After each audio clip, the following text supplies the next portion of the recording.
नमस्कार, स्वागत है आपका डॉक्टर साहिब में और मैं हूं आपके साथ सौम्या राठी। इस वक्त मेरे साथ बैठे हैं डॉक्टर आसिफ इकबाल, जो कि बिहार के सबसे जाने माने पेट और लिवर से जुड़े रोगों के विशेषज्ञ हैं। हम अक्सर जॉन्डिस के बारे में बातचीत करते हैं, कितना घातक हो सकता है, प्रिवेंटिव मेजर्स क्या है, लेकिन जॉन्डिस के जो बेसिक सिम्टम्स होते हैं उन पर अक्सर हमारा ध्यान नहीं जाता, उसे लेकर हम काफ़ी ज़्यादा लापरवाही करते हैं। ऐसे में मैं आज के एपिसोड में मुख्यतः जॉन्डिस के ही बारे में बातचीत करने वाली हूँ। आज हम एक बार फिर से जॉन्डिस के जो बेसिक सिम्टम्स हैं उन्हें ठीक तरीके से समझेंगे। सबसे पहले डॉक्टर साहब नमस्कार, बहुत बहुत स्वागत है आपका।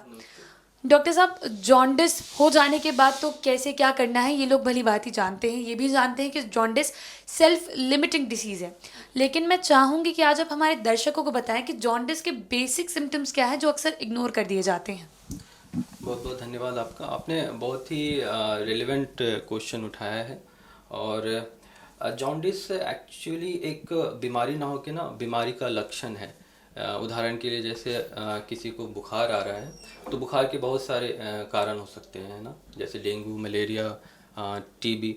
तो जब तक हम बुखार की वजह नहीं जान पाएंगे हम उसका सही से उपचार नहीं कर पाएंगे।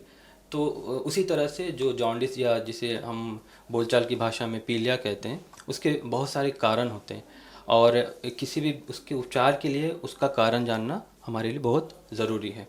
जैसा कि आपने कहा कि जॉन्डिस का देखिए सबसे मुख्य जो लक्षण है जिसको पेशेंट सबसे पहले पता कर पाएंगे या उनके रिलेटिव पता करते हैं, वो होता है आँखों का पीलापन आ जाना।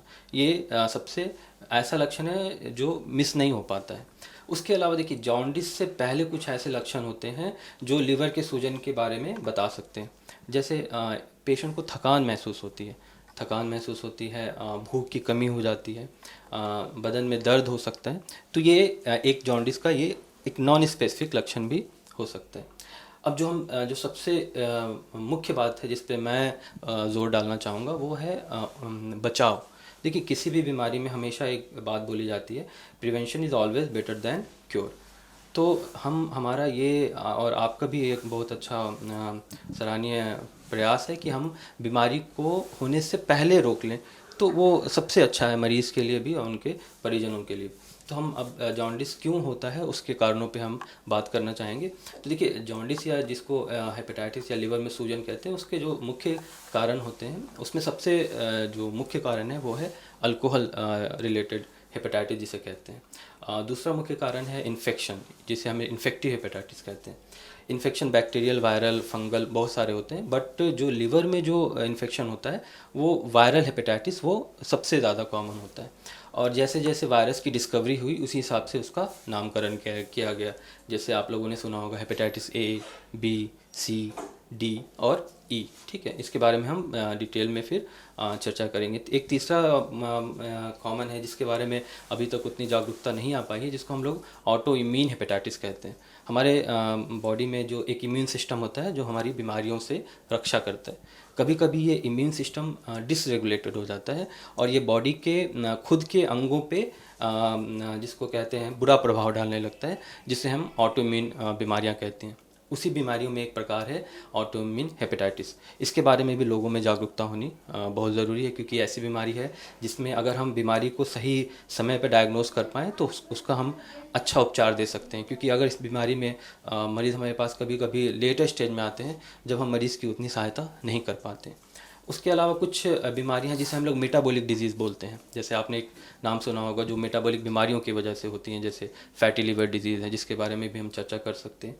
उसके अलावा कुछ अनकॉमन बीमारियां होती हैं, है ना, जिनमें बहुत बार डायग्नोसिस करने के बाद भी एक सही निष्कर्ष पे मरीज़ नहीं पहुंच पाते हैं। उनके बारे में भी जागरूकता होनी बहुत ज़रूरी है। जैसे कुछ बीमारियां अनुवांशिक या जेनेटिक होती हैं। हाँ, एक बीमारी विल्सन डिजीज़ के बारे में आपने सुना होगा, हीमोक्रोमेटोसिस होती है। ये कुछ बीमारियां हैं।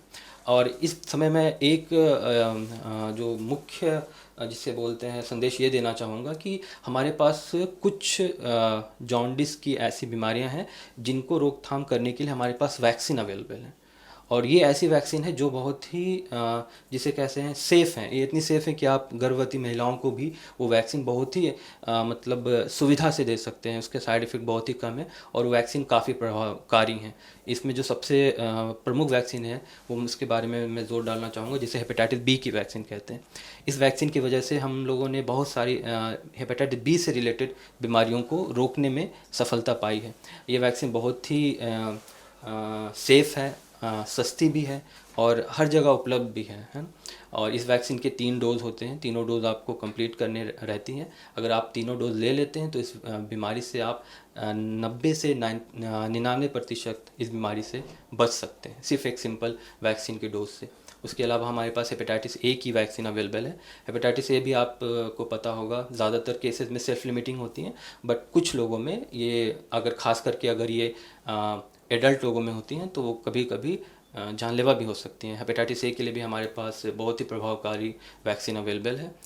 हेपेटाइटिस सी और ई के लिए वैक्सीन की खोज अभी भी जारी है और हमें बहुत उम्मीद है कि अगर वो वैक्सीन आएंगी तो हम लिवर जनित बहुत सारी बीमारियों को समय से पहले ही रोक पाएंगे। जी, उम्मीद करती हूँ कि डॉक्टर साहब ने जो सारी बातें बताई हैं उन्हें आपने ठीक तरीके से सुना और समझा होगा। इसी के साथ बहुत जल्द मुलाकात होगी डॉक्टर साहब के अगले एपिसोड में। तब तक के लिए अगर वीडियो को फेसबुक पर देख रहे हैं तो पेज को लाइक करें, यूट्यूब पर देख रहे हैं तो चैनल को सब्सक्राइब करें। कमेंट सेक्शन या मेल बॉक्स के माध्यम से आप हमें बता सकते हैं कि डॉक्टर साहब से आपके और क्या सवाल हैं। धन्यवाद।